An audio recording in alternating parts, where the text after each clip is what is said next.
জানেন, নীরবতা কখনো শব্দের অভাব নয়, বরং হাজারো না বলা কথার ভার।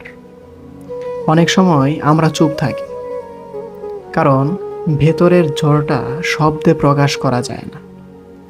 চুপচাপ থাকা মানেই যে মন শান্ত, তা কিন্তু নয়। বরং কখনো কখনো নীরবতাই সবচেয়ে জোরালো প্রতিবাদ হয়ে দাঁড়ায়, সবচেয়ে তীব্রতর কষ্টের ভাষা হয়ে দাঁড়ায়। নীরব মানুষদের চোখে যে গল্প লুকিয়ে থাকে, তা কোনো শব্দে লেখা যায় না। তাদের নীরবতা বলে, আমি অনেক কিছু বলেছি কিন্তু কেউ শোনেনি, কিংবা সব কিছু দেখেছি, বুঝেছি, তাই কিছু বলিনি। আসলে নীরবতা এক প্রকার অনুভূতি, যা হয়তো সবাই বোঝে না।